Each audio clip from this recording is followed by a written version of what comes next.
আমাৰ শেষৰখন কাৰ্যকৰ্তা সভা আছিলে ওদালগুৰিত আৰম্ভ কৰিছিলোঁ চিৰাঙত সামৰণি পৰিলে 7টা পৰিষদীয় সমষ্টিৰ প্ৰায় সমানে কাৰ্যকৰ্তা আহিছে আগতে বিজেপিৰ ইমান ডাঙৰ মিটিং কেতিয়াও হোৱা নাছিল ই এটা সংকেত দিছে যে এইবাৰ ৰাইজে বিজেপিক বিচাৰিছে স্যাৰ মানাহ ৰাষ্ট্ৰীয় উদ্যান বুলি ক'লে স্যাৰ বাঁশবাৰী বা মথুনগুৰি বুলি আমি ভাবো স্যাৰ তিনিটা ৰেঞ্জ পানবাৰী কোকলুং আৰু আমটেঙা এই তিনিটা ৰেঞ্জত যথেষ্ট মানে আপোনাৰ নিৰাপত্তাৰ দিশটো কম তাৰ বাবে চোৰাংচিকাৰী সঘনাই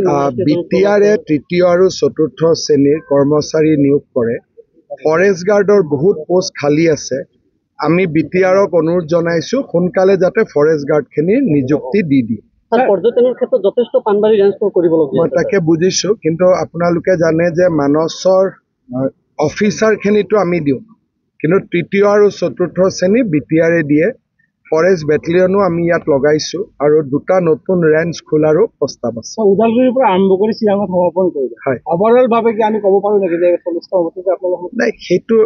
দলে সিদ্ধান্ত ল'ব কিন্তু কাৰ্যকৰ্তাসকলে বিচাৰিছে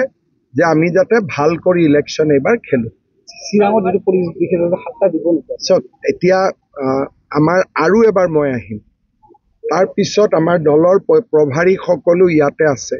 সকলোৱে মিলি সিদ্ধান্ত ল'ব উদ্দেশ্য এটাই যে আমি কোনোবা এটা সিটত টিকট দি হাৰিবৰ কাৰণে খেলিব নালাগে য'তে য'তে জিকাৰ সম্ভাৱনা আছে তাতে তাতে আমি ইলেকশ্যন খেলিম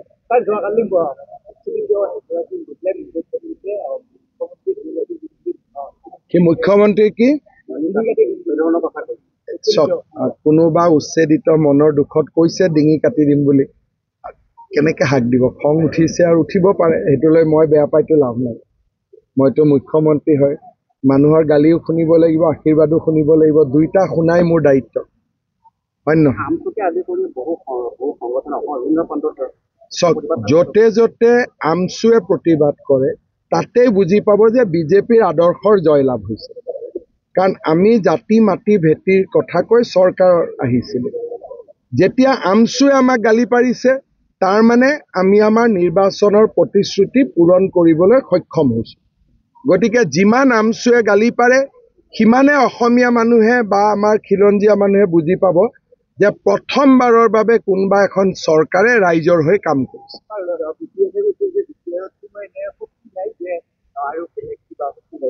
চক BPF-এ কওক UPPL-এ কওক আমাক যোনে যিমান সমালোচনা কৰিলেও আমি কোনো নিগেটিভ নকওঁ কাৰণ আমি ইয়াত শান্তিৰ কাৰণে ইলেকশ্যন খেলিব আহিছোঁ কাজিয়া কৰিবৰ কাৰণে ইলেকশ্যন খেলিব অহা নাই চক তেওঁৰ এইটো নিয়মেই তেওঁ য'ত উচ্ছেদ হয় তাতে তেওঁ গৈ পায় কাজিৰঙা দি আৰম্ভ কৰিছিল তেওঁ মাজে মাজে উচ্ছেদ য'তে হয় তাতে গৈ পায় তেওঁৰ ৰাজনীতিৰ ভোট সেইখিনি এটা ভিডিঅ' এটা ভাইৰেল হৈছে যে তেখেতে